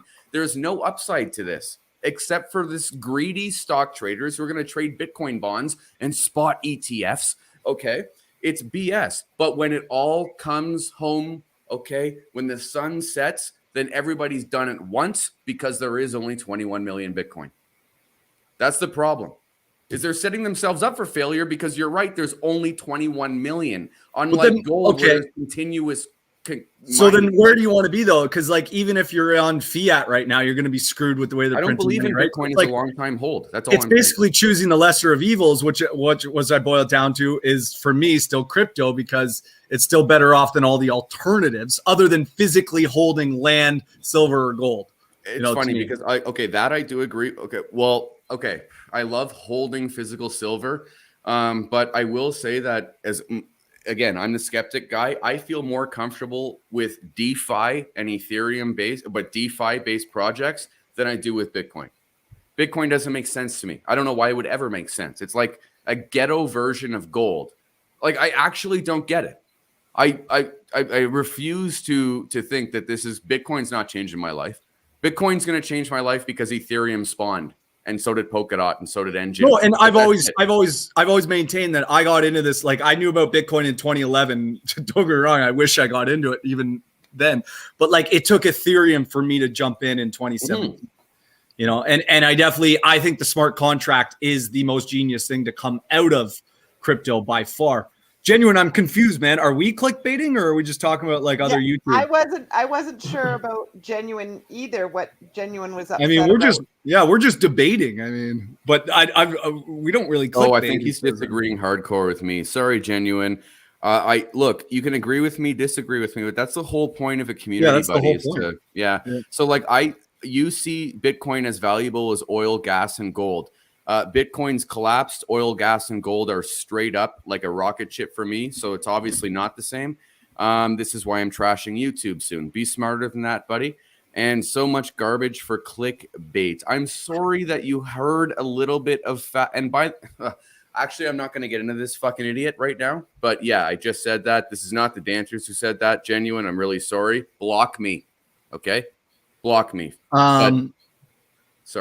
Sorry, Nancy. Honestly, the only value I have, like I said, is if I can't physically hold it. Like, that's why I keep telling everyone, and actually it was Genuine, I think, who said though, like, cyber attacks. Like, I'm generally concerned about that too. Like, I don't want to have all my money when, internet blackouts and stuff happen, right? So it's like, unless you're holding on to it and it's in your physical presence, gold, silver, real estate, everything else is just speculation, and we're just playing a game to try to make some money so we can get that financially freedom to live on that big island, up in Lake Huron there, Tim, and and say screw the world, right? Like, that's the whole point of this. Like, when I say Bitcoin's a Ponzi, like, if you take personal offense to that, I'm also sorry that you think that too, but I obviously think it's better than the alternatives, but it's still, for me, a means to the end for financial freedom. And it's going to spawn something new. Like, quantum computing will most likely merge with a crypto type idea, and you'll have a whole new type of hybrid. So Bitcoin is about to spawn way better ideas, in my opinion, that will come from newer technology. But I don't think that this is the be all and end all. No, and I think it's a fair, having a fair exchange of ideas so that we can grow and learn together. Because I wasn't considering it the way that you were saying, Ryan. Like, I was following along with what you were saying on it. What I was trying to figure out is how it affected the price of Bitcoin, sort of like Tim. That's why we were like, huh? And then, but you're not altogether wrong. Part of the reason that we're in the mess we're in right now is because of all the rehypothecation of everything, and all the derivatives and all of the what's that thing that they say? What's that? George Gammon always talks about it. The shadow banking system it's just no. What does anybody really own ever? That's really that's the best question ever. And this is so genuine. I'm sorry, that was really, really inappropriate of me. I will say that don't ever talk about my personal income on YouTube. That's the only thing that I didn't like. Sorry, buddy. But I do get what you're saying, because the clickbait BS is insane on YouTube, because you always hear these pumps, you always hear these friggin' dumps, right? When do we ever get people like Genuine, for instance, who are taking us to task, right? Or other people who are giving us ideas? That's the whole point of this community. And I'm always going to be the bear. But I mean, it's just, I rely on you guys to educate me, just like I'm telling you my insecurities with respect to bond printing and then like, you know what I mean? No, it's just a good, healthy dose, man. Like if we were just one side, we'd be like that Bit Boy or whatever his name is, and his crew now that are just getting roasted. So Genuine's not wrong there. And obviously I've already said, like, stay clear of most YouTube guys. But we definitely, that's why I got confused too, because I thought like we were being referred to us. I'm like, we're just a bunch of like nobody's 30 people in a crew. Like I'm not clearly moving any markets. I've been very, I feel a great weight of even guilt of giving a call and it goes south and someone's like lost money. I don't want that to happen. So like I always say, financial advice, obviously we shouldn't be, do your own research, obviously. And we're all just bouncing off. But like I found Omi thanks to you guys, and I don't regret if it goes down, because I think it's a great coin, like, so we have to in the end hold ourselves accountable for sure. But no, YouTube now is a cesspool it's getting disgusting. Yeah, for clickbaits and I mean all of this stuff. TikTok, like you see now what they do and how they manipulate. Like if anybody believes celebrity idols now, or anyone on YouTube for some of these women who post these things about fitness, and I didn't even know, like my girl showed me the other day, like how easy it is now to manipulate the body, to look like it's so like she can take 5 pounds off the side and do this and do it in like 3 seconds. All the technology. And I feel bad for girls, because I find girls more prone to this from our society, to look at this standard and it's not even real. So they do things to harm their body that just hurts my feeling, like it sucks. So I know I went a little off topic there, but I'm just talking about how most things on, even news that we take, the truckers convoy, we see these people doing nice things and then the media is saying another. So it involves critical thinking, stepping back, figuring all it out and making your way through the jungle kind of thing. Right. Yeah. And I know I'm having trouble knowing where I'm going to go with my, well, my question is this, Nancy, hold on. to I Nancy. can solve all your problems. You need to buy an NFT. Okay. There are ones that are pennies. I just won one. Yeah, but which ones then? You know what? I think you should buy Project Bison for $80 on the Matic chain. It's in wrapped ETH. What's my wizard up to right now? What's the floor for wizards? Oh man, I think we're at 0.1. Oh, that's where I started, I think so. Well, no, because you minted at 0.06. Oh, then I'm up. And I've been making these orbs. Oh, I've told Neil, I'm letting this guy go. Like I pretended like that money's already gone. So I'm sorry. This is just a very serious conversation. So like, look at my shirt. Look at my shirt. Nice, man. I like what you did there. I don't really take anything that serious, to be honest. No, it's just, you guys are talking about stocks and bonds, and I'm just like, oh yeah, my head hurts from that. Yeah, that was a deep conversation. Only for Ryan at the end, like only for Ryan to just someone needs to clip that 10-minute thing for Ryan to go, oh no, totally, yeah, no, it's not gonna affect the price at all, and all of us go, oh. No, but this is the whole thing. Is it will when it comes to the end, right? It'll be when 2008 comes around for Bitcoin, because it will. Then it's over, and then then it's a new product. Simple as that. Yeah, I've agreed with that, but I don't think that 2008's coming in the next probably won't at least come for till the next halving. That would be my guess. Oh, okay. So I get it. apparently Dave D is unsubscribed from our from your pop for clickbait. I had to go back and have a look at our What's a pop? No, there was that one time Tim totally we all called him out. Remember, he clickbaited us. He's like, I sold it all or I lost it all. I got hacked. He's muted. Tim, Tim, you're on mute, bud. Of course, he's muted right now. Yeah, he's rying it. It's a joke. No, he's mouthing it like. He's muted in a for tiny that movie. reason, so he can. Godzilla. But no, remember it was like all of us were concerned, and then Tim's like, "Oh, and I was like, you clickbaited us." Well, You see, here's the thing about clickbait, though. Unfortunately, you have to use it just to get yourself recognized. However, if you're gonna use it, make sure you deliver whatever you've put in your clickbait. You got to make sure you deliver in your video. There's no such thing as delivering on clickbait, okay? Because clickbait means that they expect the best at all times, and nothing you say. Look, the nice thing is you could say like these ETFs are fucking 1,500%, okay? But it's not the ETF they were thinking about. So it's like that's the thing with YouTube, man. You're never gonna please everyone. Yeah. What's the best meme coin? This meme coin's good 1,000x, and it's like the most degenerate like coin ever. This is the thing. When everyone's like, "What's the best thing to do?" I don't do this. Okay, this is why I don't give people advice on exactly what to buy or sell. But if like other YouTubers, what should I do? Go on Google Trends and just find out the most searched stock on YouTube, top 5. Okay, that's what all the YouTube channels are about. Sorry. Actually, fun fact about searching and stuff is NFTs have overtaken the search for over Bitcoin. Over crypto. I'm actually kind of glad about Or that. over crypto. Neil would probably know that better. I probably butchered it. I really do think that NFTs is going to be everyone's gateway into crypto, because there's going to be so many different ways to use fiat to get onboarded or to be on board. Neil, have you seen Twitter profiles with the NFT profile picture? What Twitter's doing with them now? What are they doing? They're identifying the NFT. So I went on some journalist profile. It's incredible. Shit, I saw this today. Okay, go on Twitter right now. So the normal Twitter logo or the profile picture is a circle, right? An NFT will be kind of like a hexagon. Okay.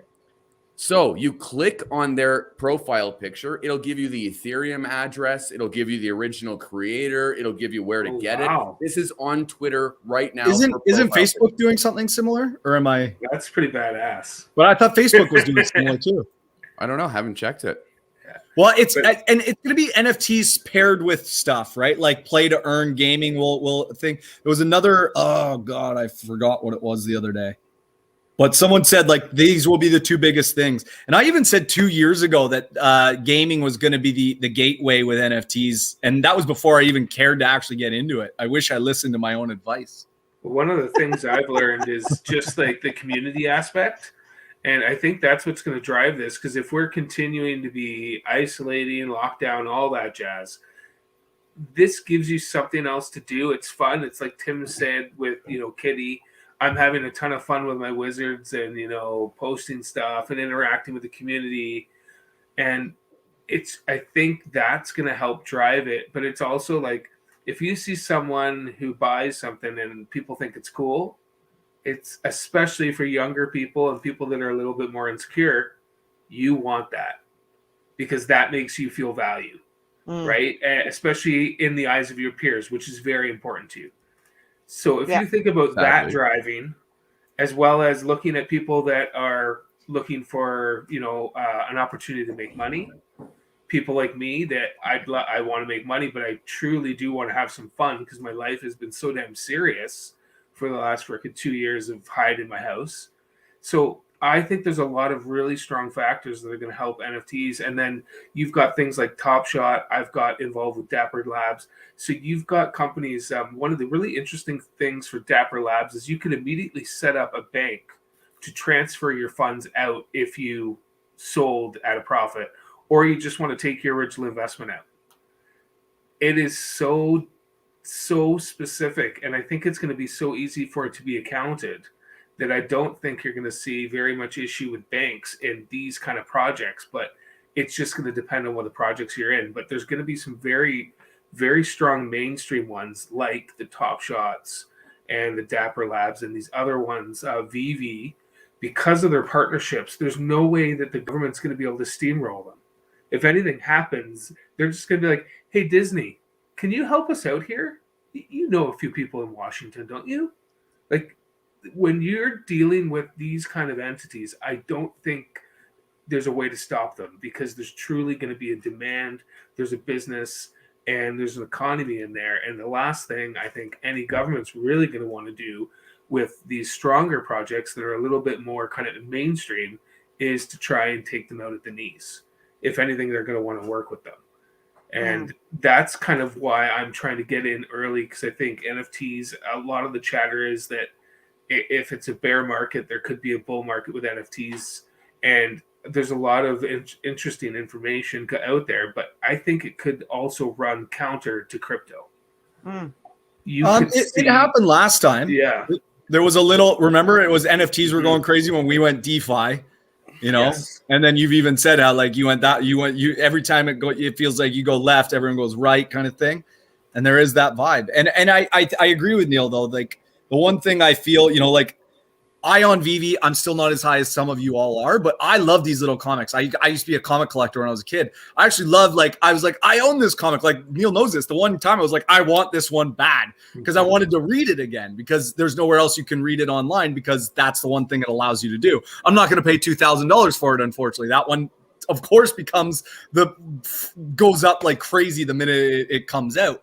But no, like Neil said, I've been feeling, you know, as much as Kitty's gone down on this, I feel like when I go on the Telegram, people are more fun, it's less taken serious. And there is that age-old saying, right? If you can do what you love and get paid for it, then all the power to you, right? And while I love Root and I still like support DeFi, it feels like work to me to read about that and study it. With Kitty and all these like play to earns now, I feel like I'm having a little bit of fun. Like I was even playing this Doge Dash.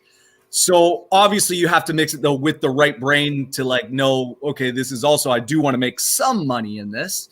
But Genster, I don't know, to be honest. I'll have to ask. My Telegram hasn't been working, so I don't know. But I do know that it's free to play as well. So if it's free to play, I don't know if you have to sign in with your ERCT20, like through your ETH wallet or not.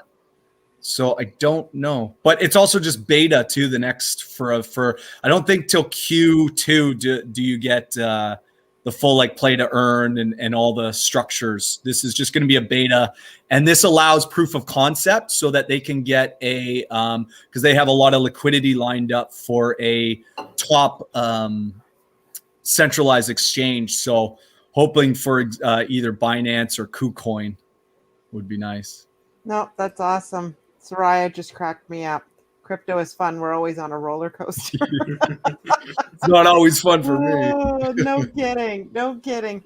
Anyways, I think what we'll do is it's 1:40. We've been at this for just almost 2 hours. This is, you know, we've been chatting a lot. Anyways, go ahead. Took 20 minutes to figure out what Rye was trying to tell us. I know.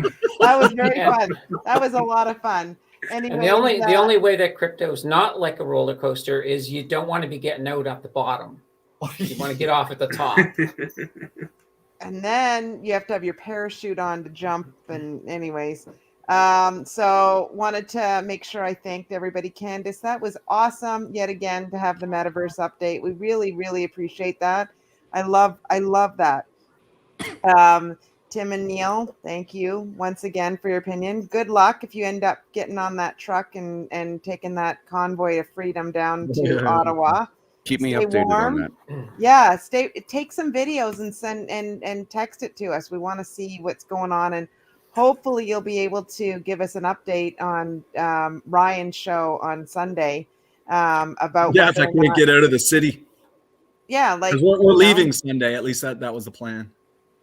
Well, you're leaving, leaving like, Ottawa? No, we go in Friday, but we leave Sunday because like there's most likely the odds are we won't be able to get a hotel. There won't, like, where are we going to get restaurant? I mean, if it turns out to be 500,000 people in -30, like we're sleeping in the truck. Like it's, you know, so.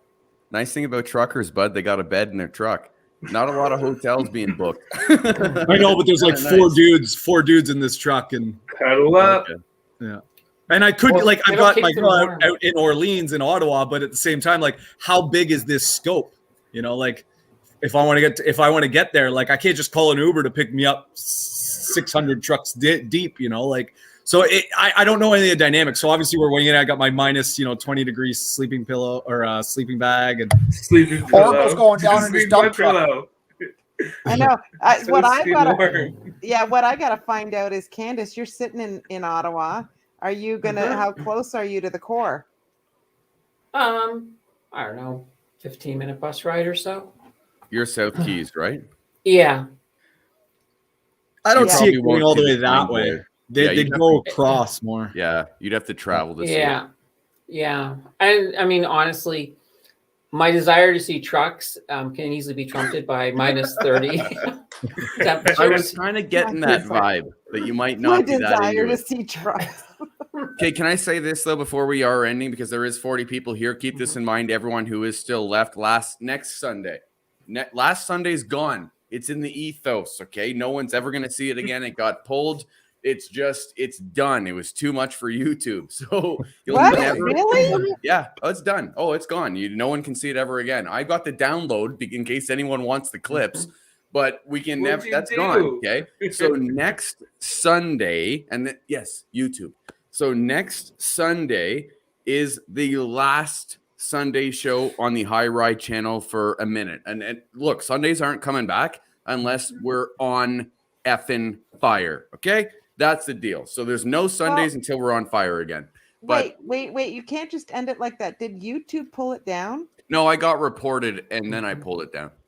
I got reported like a few times. So it was people watching were reporting me, basically. That was the most controversial. Like, there was a lot of, like, you could easily get, like, I could see that one getting flagged. But we didn't use any swear words or racial terms or anything No, but like that. It's pretty we pathetic, live in a so. world now that's offended by, like, the subtlest things. So, Look, while we had a good panel, someone who just viewed it could have easily taken up issue with it, right? Well, when you offend liberals, they pull you down, right? So that's the way that the cookie crumbles. I'm just joking, ladies and gentlemen. Nancy's smashing her head. I was just doing that to push buttons. I'm joking. But next Sunday is the last show. It will not be trucker related, probably, unless I want to delete that too. But who knows? Tim, what's up, dude? Candace? Oh, Before I go, I just wanted to sort of let people know what I'm up to this week. Yeah. Tomorrow's video is going to be actually very useful. It's all about market cap. So if you're always kind of wondering why people say that coin can never get to $1, you will know why after you watch the market cap video. And then on Saturday, Hirai is joining me on the live stream. What? And we're going to break down the fundamentals, like what we look at fundamentally in a company before we invest in them. So that's going to be, I think, a huge learning opportunity. Okay, well, I'll tell you this, because people know that I don't ever get into the nitty gritty. I usually just broad stroke it. Except you can tell, like, even in conversations, when I start, like the bond thing, that was when I get into something and I can't let go. This will be the only time that I talk about fundamentals, because I find it so fundamentally boring that I am on. And Candace, nothing against the stream. What I'm saying is me and you are going to go absolutely nutbag on this, because this is going to be the time where I'm going to refer my people to your freaking channel, because I don't want it. That's not me. So we're going to go friggin' nutbag on fundamentals on Saturday. Absolutely. So you don't want to miss it. And hot tub time machine. Yeah, and plus we may be time traveling in the hot tub time machine. Oh my gosh, that's hysterical. I'm excited. No, both of those sound really, really cool. I love the fundamentals point of view. I think it is good to have one, actually, because I never make videos about it. Candace does all the time. This is genuinely where, if anyone's ever curious what I'm thinking, I'm not making one, okay? And I'm only going to put you on that one live stream. So Candace and I are going to rock and roll. We're going to have a crazy convo, like the bonds, except an hour and a half long, okay? Seriously. We forgot to mention the freaking Oracle, who's on Friday night, Saturday night, and Sunday night. True. And Monday night, Tuesday night, Wednesday and sometimes night, they run together. There you go, Ken. Oh my gosh, that's funny. Neil, thanks so much for your time. Tim Perry, thank you again. Tim Danter, stay warm with those cuddly dogs. And Ryan and Candace will see you next week, or we'll see you on Sunday. Anyways, thanks everybody for participating, and have a great